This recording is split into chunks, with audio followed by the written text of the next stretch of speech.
Hi, Steve Riley. Welcome to this episode of Great Practice, Great Life. And I am so excited about today's guest. I've been negotiating with her, trying to get her on the show for quite a while because she is going to share with you some secrets, some ways of actually helping you grow your practice, scale your practice. And she's going to give you 10 insider secrets about how you can actually grow your firm and make more money and take more time off by using this incredibly amazing strategic leverage tool called a team leader. Now, today I'm welcoming the amazing Emily Sorbi to our stage, to our show, to talk about her adventures as a team leader, from vet tech to managing 30 people. She's really done about everything inside a law firm, but what she's really done remarkably well is acted as a phenomenal leader inside a law firm. Emily's not a lawyer, and so Emily's super clear. She's going to be telling you the inside secrets of how you, as a lawyer, or you as a team lead, or you as someone who's exploring what your career may look like inside a law firm as a leader, as a manager. She's going to really give you like the inside secrets. With that being said, Emily, welcome to the show. Thank you. Thanks for having me. Very excited. I'm thrilled to have you here. I'm really thrilled. So are you ready for this? Definitely. Okay, great. So let's talk a little bit about your history so people can have some context. You've been in the legal career for a decade, but you didn't start in the legal industry. Like, how did this play out for you? Like, what was your first job? What inspired you? That kind of thing. Sure. I started as a equine veterinary technician, so I worked with horses. After doing that for several years, I wanted something a little bit more stable, pardon the pun. And I wanted maybe an indoor job where I wasn't out in the elements. I wasn't driving from farm to farm every day. And I also moved to be closer to family at the same time. And Legacy Counselors had posted an ad looking for an administrative assistant. I started almost 10 years ago with the firm, and I got hired to answer phones, mail invoices, basically take any administrative work away from the more capable paralegals. And then just really grew from there in the firm, just hungry and curious to learn more about estate planning. I'd like you to talk for a few minutes about your great life because we're really focused a lot about the conversation, what it takes to develop and be a great team leader. But you're also wife, mom. You've got things that you're doing outside the practice that are part of your great life. So talk to me for a few minutes about that. Yeah, I really do have a great life. Like you mentioned, I am married. I have a wonderful husband. It's very easy to remember. We got married about the same time I started with Legacy, so easy to track that. I have two sons, Zachary and Ethan, that they just restarted school, and Zachary is 6 and Ethan is 4. I actually, the first Atticus event I attended, which was the summit, I was pregnant with my first. We built a great life, working for the firm and having these advantages of being able to go to Atticus and really look at my 1-year plan, 3-year plan, 10-year plan, lifetime goals. It being able to take those goals for that I have for the firm and for my life and being able to bring them home and share them with my spouse and with the family. It really has brought us closer together, and it's really fun, going to Atticus and working on my great life and being able to bring that home. What's your husband say? What's his name? What's your husband's name? Nick. So what's Nick say when you go traipsing off to Orlando or Denver?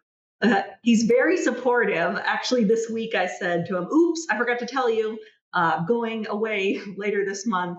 I really lucked out. He is a great partner and a great parent. And if I'm honest, he's self-employed and works from home. So he's primary childcare, which has really helped me in my career. But he he's, he's inculcated with Atticus. He gets it because when I come home from the summit or from one of my uh, great life seminars, sharing everything I learned, he's on board. That's fantastic. So thank you. I just want to make sure people understood that you're just not a one size fit all team lead, but you've got this great life outside, and these two things play well together. So great life also works for you as team lead. So let's talk about who owns your firm. Talk about where your firm's located, so they can have a context of the firm, of the law firm. Sure. So I work for Legacy Counselors. We're an estate planning and real estate firm in Massachusetts and Connecticut. When I started with the firm, there was two attorneys, one of which is Kevin Quinn, which is the founder. At the time when I started, there was four staff. So two attorneys, and I was the fourth staff member. We've grown since then. In 2022, we merged with another local law firm, bringing on a partner. So there's now two partners of the firm, Kevin Quinn and Michael Gove, and we've continued to grow. And then in January of this year, we merged with Timothy Caldwell of Caldwell Law, and they have offices in New Hampshire and Vermont. So we now operate in Massachusetts, Connecticut, New Hampshire, and Vermont. Fantastic. So, and how many people are you responsible for managing right now? I like to say that I manage about 20 now, and I sort of manage the 10 at Caldwell. Over the years since we merged in January, I've sort of been getting a little bit more of my foot in the door there. But next year will be, the firms will be a lot more working together and cohesive. Yeah, because you're not only dealing with cultural issues in the merging / acquisition of Mr. Caldwell's firm, but also with systems, getting people to comply with your processes. Their tech stack is different than your tech stack. There's all kinds of issues in mergers and acquisitions that people don't appreciate. So it's more than just running the firm. It's bringing the firm under your umbrella, how you want your systems and processes to work. So it's quite challenging. Correct. So let's talk for a minute, because you've gone from a vet tech, which I had no idea, to admin assistant, to a decade later, basically running a multi-state law firm as the COO, for lack of a better word. And we, would commonly call this role as a team leader. Is that fair? Yes. Okay. And let you and I just talk for a little bit of why I think, well, from my perspective, as both a lawyer and practice advisor, I think your role is so critical. And then I'd like to have your feedback. And then you and I are going to walk through at least 10 secrets that you would like to share for any law firm or lawyer that's looking to scale their firm, grow their firm, and utilize the strategy of a team leader. Is that accurate? Yes. Okay, great.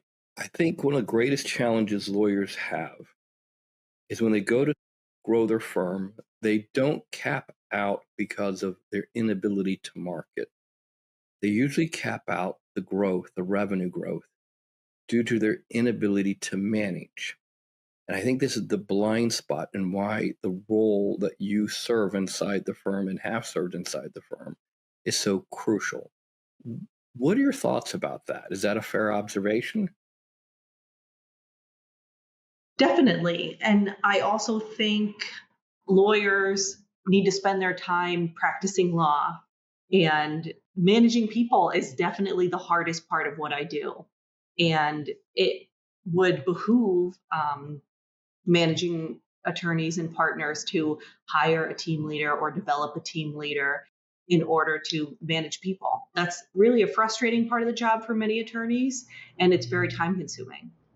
Perfect. If you could, from your perspective, define for me what team leader means and what a team leader kind of is from your perspective. It's hard to say because I think about all of my colleagues, my team leader colleagues in Atticus, and we all do different things. I do think a team leader should not be responsible for being the number one on client work. They need to spend their time setting the culture for the law firm, developing processes, recruiting new staff, training staff, just really developing the team and making sure that everybody is aligned with the firm's core values, with the culture of the firm, and everybody's rowing in the same direction. Perfect. So let's assume that a lawyer goes, okay, I think I've hit the ceiling. My revenue's capping. I'm kind of frustrated, and I really would like to grow my firm. Let you and I walk through what you have considered the 10 secrets to developing a great team leader so you can actually grow your firm and scale and break through that ceiling. Are you ready for that? Yeah, I'm excited. Okay, great. What's your first one? What would your first secret be? My first secret is that you need to invest in and develop your team lead. Explain that to me. I started with the firm in 2016, and the first Atticus event I attended was the summit in December of 2018. And I've been attending Atticus events since. I attended DYM, Dominate Your Market, and now Great Practice, Great Life quarterly with the firm owner. So, that was an expense, but also a way that they could sort of fast track my development and really fast track the firm's development and inculcation with Atticus. And you've also completed the team leader certification program, is my recollection, too, right? Yes, I've taken all three levels of Patty's team leader program, level 1, 2, and we just finished level 3 recently. Congratulations, by the way. That's very cool. Congratulations. So, Kevin made the decision to invest not only in the money, the tuition, but also in the time taking away from the office. Why did that work for you? Having me attend the DYM events or the Atticus events gave proof to the rest of the firm that was maybe a little weary about Kevin coming back every quarter and saying, I have all these great ideas. We're going to change everything that we're doing. We're going to start doing this or that. And having me attend helped him implement. It helped me hold him accountable so that we were making the progress on the projects that we worked on when we were down at Coach. That's fantastic. There's a big distinction between the lawyer as a visionary and you as the person who implements and executes on the visionary's plan. And I think one of the incredible advantages of having a team lead in the room with the lawyer is that the team lead and the lawyer can have conversations right then and there. And there's no need to go back and try and catch you up on everything. You guys can sit there, you sit together and you plan. And you and Kevin actually go to separate workshops now. Like he goes to the Orlando workshop, you go to the Denver workshop. So it's interesting to watch. So a lot of lawyers would be hesitant because they're like, well, that's a big investment of time and a big investment of money. But for me, I think for you guys, it really was more of an accelerant. You actually leaped ahead of other people because you didn't have to have those conversations when you came back to the office. Definitely. When Kevin came back from Atticus before I started going, he's right back in the whirlwind. He was out of the office for 2 days. He has client questions, phone calls, emails. He's meeting with clients the second he's back. Bringing me with him to Orlando, we'd have downtime on the plane, waiting in the airport for our flight to talk about what we learned, what are our next steps. Let's schedule check-ins every month so we make sure that we, accomplish these projects that we set our minds on. Terrific. What would your second secret be? The attorney needs to empower the team lead. They need to promote them in a group setting. Kevin will often say to the group, it's Emily's decision, or he'll say, Emily, it's your team. This is what I think, but it's up to you. And I think it builds the culture that I'm the leader in the firm and that the team needs to go to me if they have questions or problems or anything. But it's interesting. One of the first baptisms I would put my team leaders through is firing somebody. Mm-hmm. Because I always thought it was very important for everybody on the team to know that the team lead could go out there and put someone's head on a spike for everybody to see and fire somebody. So let me ask you this. Have you fired people? Yes. I think early on that was one of the things that really surprised Kevin was one summer he went on vacation, and while he was gone, the associate attorney and I fired an underperforming employee. And when Kevin came back and we had our Monday morning team meeting, I said, "Oh, they don't work here anymore." And he was surprised, but never questioned me on it. That's great. That's fantastic. I think that's the ultimate, to me, the ultimate form of empowerment, that you have total discretion in hiring and firing, and particularly firing. Like, I don't think you're performing according to our standards. You have to go now. And I think that's a really, really powerful thing. Kevin's had your back on this clearly. What's your third strategy, or third secret, I should say? You need to protect your team lead. Often you've developed or hired a team lead because they're a high achiever, which means we're prone to burnout and we are really hard on ourselves when we do things wrong. So you need to protect your team lead by asking them if they need help. Do you need any coaching right now? How can I help? Can I take this off your plate when you see that they're struggling? Because, like I said, we're high achievers, prone to burnout. We will work ourselves to death. That's usually how we get up to these levels of being a team lead and having all these responsibilities, is that we've worked really hard. So we sometimes need a little bit of protection from ourselves.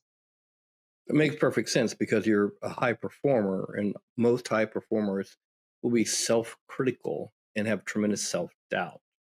And the lawyer, in this case, the owner's job is to make sure that you protect yourself from yourself and protect you from other team members. They got to have your back at all times. I always make the argument that between the owner and the team lead, they can argue privately, but publicly they have to be on the same page. They literally have to go out there and, no matter what, support each other publicly, which is difficult to do sometimes. It's very, very difficult for people to understand that you can disagree privately, but when the decisions are made, support each other publicly, and which Michael just did and has done well for you. So I think it's excellent. All right, talk to me about number 4. You need to connect with your team leader every day. It's important to make sure that you're holding each other accountable. And then I'll tell you a little secret that if you enroll your team lead or a developing team lead in one of Patty's or Atticus's team leader programs, part of their homework between every class, every 2 weeks, is to meet with their attorney. And so if you have a team lead enrolled in Patty's program, you must obey Patty, and you need to make sure you're meeting with your team lead. I love that. Obey Patty. Patty will be happy to hear that. Yeah, it's really important because I think what your role is the secret to scaling up a law firm. And no matter how many times I encourage lawyers when they have about 4 to 6 employees, you need to develop a team lead, it doesn't seem to connect for them. Like, they just don't seem to understand why. And I think, I think right now, about 200 graduates out of the team lead program, level 1. So I have to really go back and look at those numbers, but it's a critical element. We've learned how to develop this person and how to develop this role and support this role. It's also important to realize that some people aren't going to be good team leaders.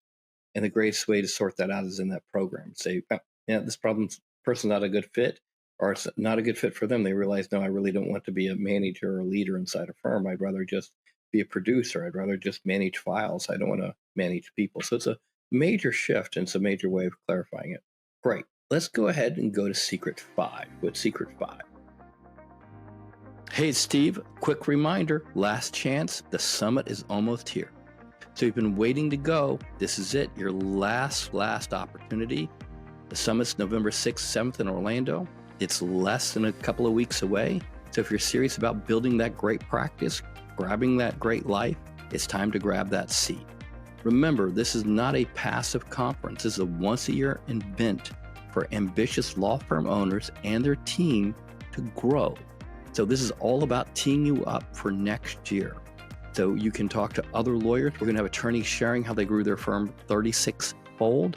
You're going to have lawyers talk about how they stayed focused through the most incredibly stressful time of their life. It's going to be a fantastic opportunity for you to break through plateaus and execute. With that, This is not a legal trade show. This is in itself giving you the opportunity to network with upper end owners who are looking to grow their firm and have a growth mindset about the future. So I'm putting a link in the show notes so you can register now. And I'm going to encourage you to take advantage of this because it only happens once a year. I'd love to see you there, and I'd love to see you working on that great practice and great life. Let's go ahead and go to Secret 5. What's Secret 5? This is a tough one for team leads. Your team leader should not own, they should not be responsible for their own client files.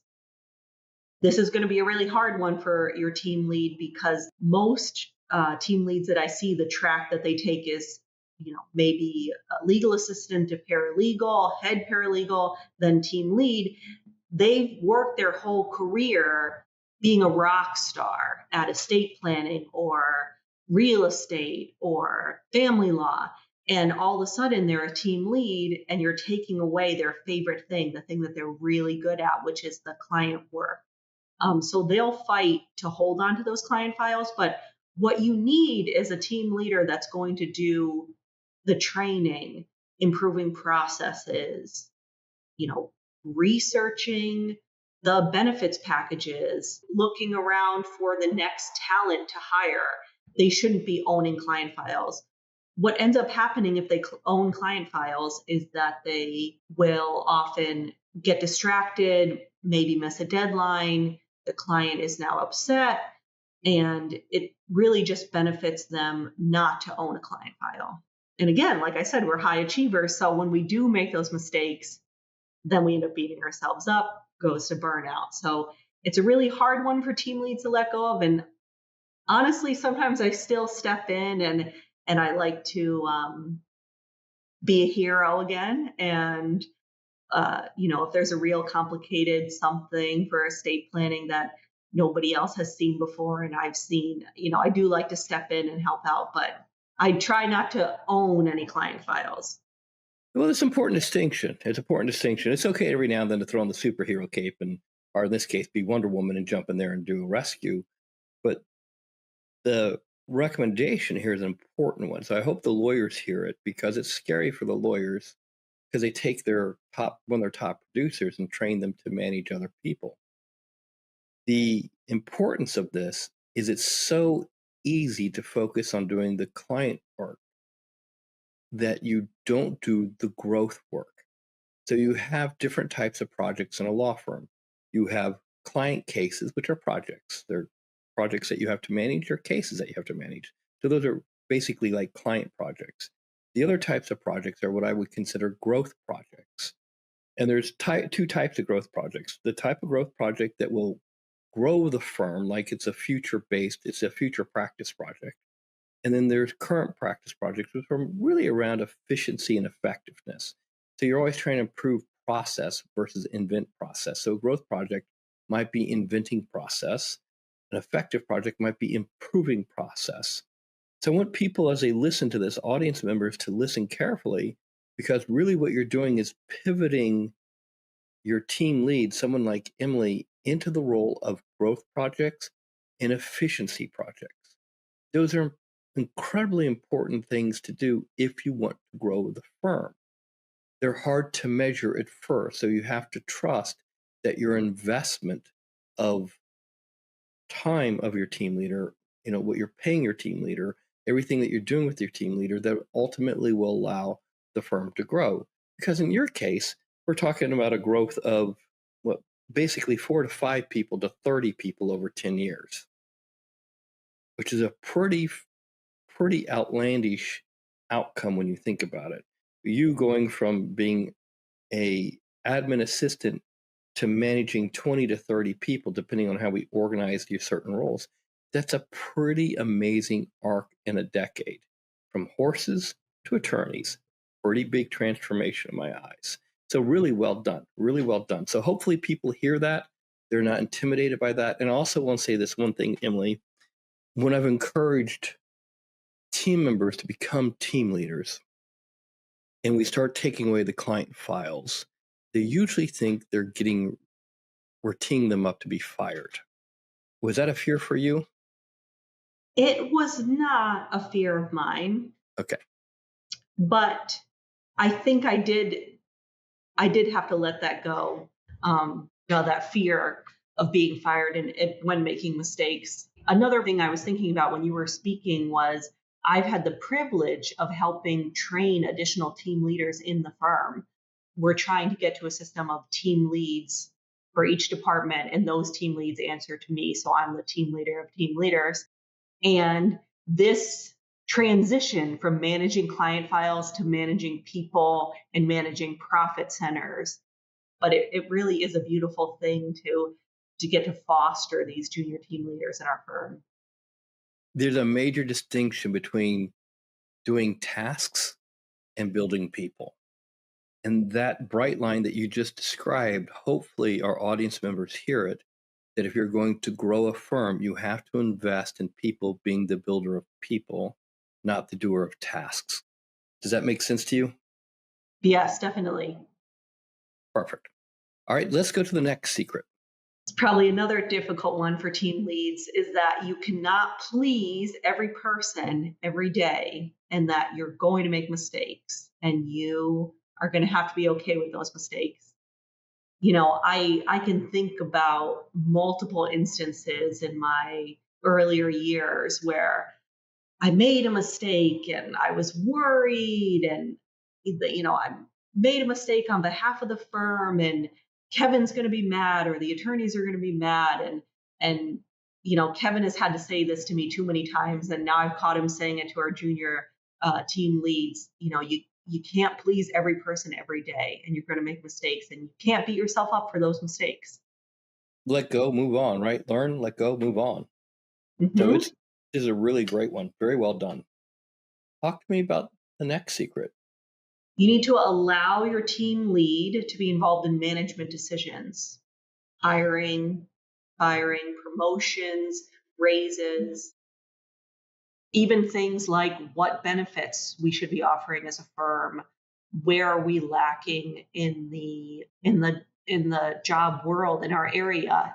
Does the other local law firm offer different benefits? Should we be looking into those? The team lead should know and have the ability to make those decisions. Now I'm going to ask you a dumb question, Emily. Why? At some point, your team lead is going to be more connected to your team than you are.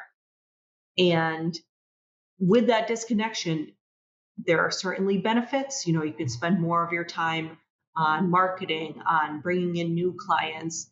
But with that disconnect, you aren't going to know what boots on the ground is happening. And, you know, sure, paralegal Susie is very accurate, but she's really toxic to the firm. And you might not see that because to you, yeah, it's yes, sir, yes, ma'am. But to the rest of the staff, she's driving them away. So you need to trust your team lead when they come to you and say, I know you really like Susie, but we got to let her go. She's really a detriment to the rest of the firm. Yeah, this is a tough one for me because when I was actively practicing, people knew how to manage up. And so they managed me very, very well. And I was treated very, very well by people that were incredibly toxic to everyone else. And so it was their front stage to me was fantastic, but how they were with everyone else was terrible. And I had to trust that my team lead saw that and had to make judgment calls that were contrary to my own opinion. Like, no, they're great. They're amazing. They talk to me nice. They're really nice with me. But it took me a little bit of time to really appreciate they were managing up and they were playing me. That they were playing me so they could get away with other things in the firm because playing me made them safe, if that makes sense. They were safe inside the organization. So this is an important one. It's really, really important one. So I think allowing and trusting the team lead to be involved and make those judgment calls is a critical element to grow because you see things that the lawyer doesn't. And sometimes as a lawyer, we're like too busy to want to even deal with this issue. Like, no, no, no. Look, paralegal Susie at least gets the work done. And I don't want to have to replace paralegal Susie because then that work may end up on my desk or someone else's desk. So it's a scary thing. It's a pretty scary thing. It's an important thing. And it's probably, like you said, it goes back to the trust. The trust has to be off the chart or very, very strong to make these judgment calls. So fantastic. All right. We're going through these secrets pretty quickly. What's our next secret? Ooh, this is maybe a tough one for attorneys. You need to allow your team lead to have access to the financials and your budget. I know there's a lot of small firms out there that don't even have a budget, but your team lead should understand, how are the shareholders compensated? How are the attorneys compensated? What does your budget look like, so that they can make decisions? It will help them make decisions on, can we hire another legal assistant? Can we hire a receptionist? Why are we not attracting talent when we're putting our postings up? Is it because we are offering too little of compensation? Where can we cut the budget in order to increase that compensation? So really, your team lead needs to know the numbers. Now, this is interesting because I agree with you. For a lot of them, it's sometimes scary to share this, not from the perspective that they're rolling in the money, but from the perspective that they're not rolling in the money. Sometimes I've had lawyers not want to share their financials because they're embarrassed and they're worried that their team lead will think less of them, and worried the team lead will be thinking, "Oh my God, what am I doing here? We're about ready to run out of cash or what have you." So it goes both ways. I think a lot of lawyers are afraid that they don't want the team lead to know how much they make, and they also don't want the team lead to know how little they make. It's important to understand how have you balanced this with the shareholders you report to? How have you balanced their comp, the budgets? How's that worked? Well, it started with baby steps. As long as I've been with the firm, we had a bonus program that was based on revenue. And the whole firm knew what the revenue was every month. We talked about it weekly, we measured it. The firm didn't know that we had to make X amount per month in order to make a profit. We didn't know that. A few years ago, we transitioned to a profit-based bonus system where we're very transparent on all the expenses and all the revenue for the firm. We do lump some things together, so the whole firm doesn't know what every person takes home in a salary, what additional benefits or bonuses they have. Everything is lumped together, but we're very open as a firm. Everybody knows the expenses. We talk about a budget every year. We measure our revenue. We measure our expenses. We talk about how to cut expenses. So I feel very blessed to be part of a firm that's very open book. Additionally, we have a full-time bookkeeper who is fantastic. A firm of our size definitely needs a full-time bookkeeper. She's great, very great. And the shareholders, the bookkeeper, and I meet once or twice a month, really dive in, and it's helpful. I mean, I definitely think when you first get started introducing your team lead to the books, you really need to be deliberate on how you introduce them to it. They need to know there are safety nets. There's a line of credit if things go bad, if things go sour. We're not closing our doors, but they will feel a lot more confident and connected to the firm if they know where we stand and where we can maybe expand, or do we need to cut back.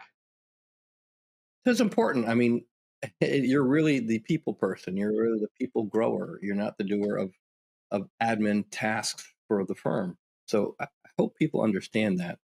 There are larger firms where the COO usually has, in this case, that's where you're developing into. A COO usually has 2 or 3 people on their leadership team. They handle the finances, handle like you said, some of the resource issues like the leases and things like that. You'll be involved in decision making, but you're not involved in the doing of those things, like the tasks of those things. So it's important to understand that if you're trying to grow a firm and scale a firm, someone like Emily is so critical to the role of growing people to grow the firm, because to grow the people, that's where you grow the revenue. Capacity comes from building more people, and more people generally will drive more revenue. If you're applying the rule of three, the Atticus rule of three, if you're paying a person $1, they've got to produce 3 times that. Okay, let's go to the next secret. Secret number 9. You need to support your team leader and hold them accountable. Oftentimes, your team lead may feel like they're on an island because they are either working on projects that the rest of the team isn't privy to, or they know that we are going to institute a performance improvement plan, or maybe we're going to fire someone, and they have this stress of, I have a secret and it's only I and the firm owner know it. And you need to check in with them, support them, but hold them accountable, because those projects that your team leader is working on are sometimes difficult, lengthy projects. And we're human. Sometimes we might be distracted with our little ADHD and go chase a shiny project that's quick and simple that we can check off our list. You need to hold them accountable for those big projects, those month-long goals that you have. They need someone on their island to help them. Give me an example of where Kevin's held you accountable. The real answer is that Michael is far better at holding me accountable. Kevin is more of a softie and will let me get away with things. Michael is much better about following up with me and saying, I'm very human. If there is a project that I'm worried about, a difficult conversation, a crucial conversation that I have to have with someone, I may think of any excuse in the book to delay that conversation. And Michael is much better about checking in. Did you have this conversation? Where are we with this? What's the next step with this person? So he's really good at that. It's the high C. That's great. Let's go ahead and move to the next secret. You ready? Mm-hmm. I tried to say the most groundbreaking secret for last, which is you need to allow your team leader to hold you accountable. And it may be a difficult thing to swallow if you've been in charge of your own law firm, now you're going to maybe answer to a team lead who you've developed. But in our firm, we like to look at the attorneys as talent, and the team leads are the ones that are telling the talent where to go. And I will share this, even though it's gotten kind of old and it's met with a lot of eye rolls in our firm, but we think about or if you will follow my metaphor, the team leads are the coaches and the attorneys are the quarterbacks. Although the quarterbacks are often paid more than the coach, but the coach is the one developing the plays, calling the shots. That doesn't mean that the quarterback isn't going to call an audible at the last moment and change the plan, but your team leads are your coaches and your attorneys are your talent that the team leads are telling where to go and what to do. I actually think that works very, very well. And I think the other metaphor I've used is hats. Sometimes you have the visionary hat on, sometimes you have the owner hat on, and other times you have the lawyer producer hat on. And when I've got the lawyer producer hat on, I need to follow what my team lead calls, like the play they're calling, because they see things I don't see. If they say, I need you to go do X, Y, and Z, I may ask why, and they'll say, because of this, and I go do that then. So it's important to understand that it's not a firm administrator, it's not a practice manager, it is a team leader, and the leader makes judgment calls, and you have to trust the team leader. So I think it's a very important distinction, and I really think that you have saved a very important one for last. Has there ever been a time where you've held one of the lawyers accountable and they fussed but done it anyway? Yeah, just this week I was talking with Kevin and he was concerned about the workload and the stress of some of the team leads. So he shared with me that he's not sharing everything with them. He's trying to keep some of the tasks for himself and not share with them things that really they should be doing. And I reminded him that by protecting them, you might end up hurting them. You have better things to do. You should be marketing, you're developing products, you're driving in new clients. And if one of those tasks that you're holding from your team lead slips, it's really going to be your team lead that's picking up all the pieces. And so by trying to protect them, you're really just potentially causing them more pain and agony than just saying to them, okay, I know you're a little bit stressed. I know things are going moving fast right now. There's a lot on your plate, but we need to make sure we're doing X, Y, and Z. That's a great distinction because it's basically the lawyer trying to protect them because the lawyer's worried about them. Like, okay, I don't want to stress them out. They seem overworked, etc. But ultimately, what the lawyer is doing is not trusting them, like not trusting that they can get it all done. And they got to figure out how to get it all done because the lawyer needs to go do their job, not the team lead's job or the paralegal's job or somebody else's job. It's a very important distinction. Really, really good one. Now, let's pivot the conversation a little bit. If there's a lawyer right now listening to this and saying, I don't know how I got to have anyone on my team that could be a team leader, and I'm not sure where to start, what advice would you give them? We've always had luck hiring for values and not for necessarily experience. In fact, myself included, none of our team leaders that we have right now had prior legal experience before working at the firm. We tend to look for honest people, hardworking people, people that are curious and want to problem solve, and even people that did well in school. And I will shamelessly plug myself here and say the reason I got hired at Legacy with absolutely zero administrative, zero legal experience was because I graduated my college class with a 4.0 and I was valedictorian. And the associate attorney at the time said, she graduated with a 4.0. She's going to be going places. We need to hire her. I don't care that she's a horse vet tech and that she works out in a field of mud all day and not in an office. Let's hire her. I still am recovering from the fact that you were a horse vet tech, which is a fact I never knew till today. It's a fascinating fact. And everything that you've done has been self-taught or taught by the firm or supported through Atticus programs. It's pretty remarkable what you've accomplished. I think the valedictorian is a great benchmark for someone that shows that they can achieve and work hard and really produce something remarkable. So really well done. So let me talk to you for a moment about what would you not look for in a team leader? If you say, nah, I would pass. Because there's sometimes in the firm, people are great producers and they should just produce. They should bill by the hour. They should get cases from point A to point B. They should be in client services. They shouldn't be in management and leadership. What would you see, if you look at it from your viewpoint?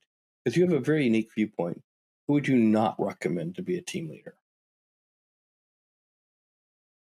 It's hard to say because the things that I think you would want to watch out for are things you might want to watch out for any employee. I wouldn't make somebody that you can't trust. Certainly, they shouldn't be a team lead. Somebody that isn't loyal to your firm. I don't take time developing someone that doesn't have that, love for your firm and loyalty to you. Those are the two that I would look out for. If you can't trust them and you don't think that they're loyal to the firm, I definitely wouldn't consider them for team leader material. So loyalty would be something you look for first and foremost. Yeah, I think in order to be a successful team lead, maybe I'm biased because this is how I came up and this is how we do it in our firm, is we usually look for people that are doing well in their position, asking for more, wanting more. We haven't tried just going out there and finding someone that has already been a COO or an office manager and then try to turn them into a team lead. I'm sure it could be done, but I think, we've been successful in developing a few team leads by, finding people that were hardworking, curious, willing to go that extra mile for the firm and for our clients. and developing them into team leads. The great thing about developing your own team leader using Atticus in your internal training is that they're grown up in your culture, in your systems, in your process. The risk of bringing in an external person is they bring their values, and sometimes it's hard for them to adopt to the firm culture and adopt to the legal industry. I haven't seen many external COOs slash managers come in sideways well. They usually last about 12 to 24 months and they either get tossed or they exit on their own. So I think the internal growth using the team leader certification program is probably for me the quickest and easiest and the most cost efficient way of grooming up a team leader. So I agree with you. As I think about it, as we're sitting here talking about it, I'm scratching my head a little bit, trying to go through in my head where I've seen success. Now, there may be distinctions when your firm gets somewhere between 50 to 60 people and you have multiple profit centers and the profit centers are running well and you have scorecards and key performance indicators.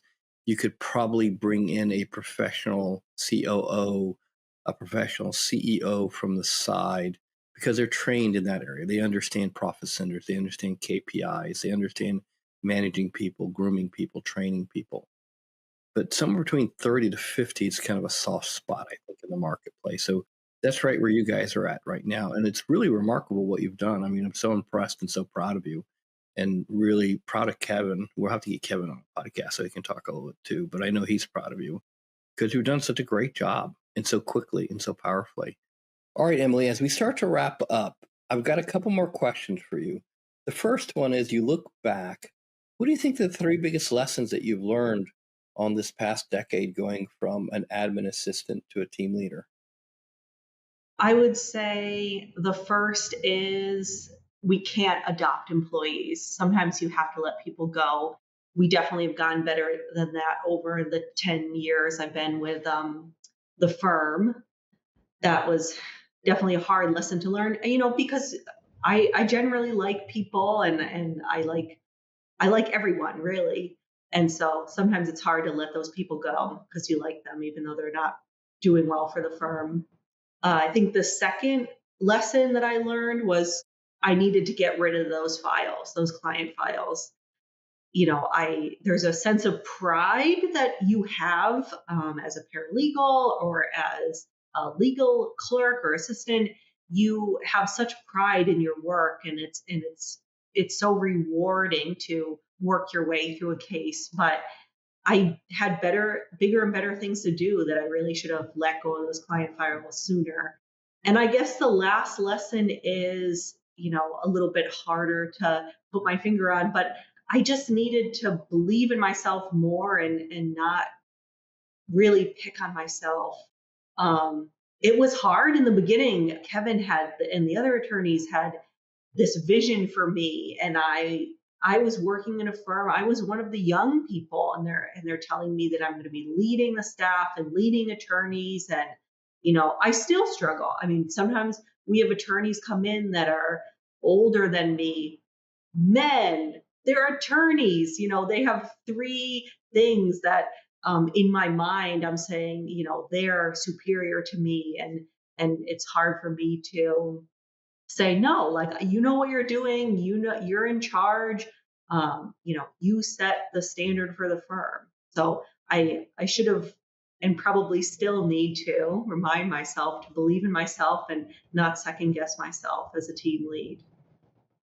I think those are terrific. All right, what's your favorite Atticus go-to tool? If there's one that strongly recommend everybody who's listening to the show use, what would it be? It's got to be the cash flow focuser. Attorneys, paralegals, we can get lost in this task, that task, this filing, this case, but we need to be driving revenue, not just checking off boxes on our to-do list. So having that cash flow focuser, knowing what are your high value cases, organizing them so that the revenue drives you and not your calendar. That's really the most or the Atticus tool that I use most often. You know what? If I could reach through the screen and hug you right now, I would, because that is a sign of a true team leader. Cash flow driven. We got to focus on the revenue. What are our high priority cases? How do we get them done? How do we get them quicker? How do we get them the door quicker? How do we drive these things? Really, really well said, well said, well done. Any final words of wisdom? Ooh, I would say don't wait. If you see someone in your firm that is curious, they go the extra mile, they're willing to stay late or come in early, and they're really dedicated to you and your firm's mission. Talk to them about being a team lead. Talk to them about being, taking that next step and learning how to delegate, learning how to manage, because you'll find paralegals and you'll find legal assistants that you can do the work. It's harder to find those people that want to help you row that boat and get reach your goals. Emily, that's totally profound and totally on the money. If you see that person pop bubbling up in the firm, you should start immediately taking them. Either take them to the Path workshop, the Path to Great Practice, Great Life. I'll put a link in the show notes that's included for members. Start them at the Path workshop. If they respond positively, then put them in the team leader program, level 1, immediately. And nothing can allow them to blossom quicker and faster than you investing time and money in them. I mean, you just see the arc of your career and what you've done so quickly and so brilliantly. I agree with you 100%, just absolutely 100%. All right, Emily, last chance for rebuttal. Anything else you want to add? I guess I would be remiss if I didn't thank Kevin, the owner of the firm. He saw something in me when I was just a young legal assistant, and he wasn't afraid to bring me to the summit and introduce me to Atticus, and then foster that growth by bringing me along with him to the program. And then definitely I have to extend my gratitude to Michael, our other firm partner. I When we merged our firms in 2022, Michael didn't second guess it. Emily's the leader. Emily's in charge. And he really helped skyrocket my growth because he gave me that boost. He really empowered me because he believed in me from the start. So I really, every day I'm so thankful that I landed in this firm, and I have Kevin and Michael to thank for my growth. And so I wake up some days and I am, shocked. This is where I am, leading a firm of 20 and putting my foot in the door to leading two firms of 30.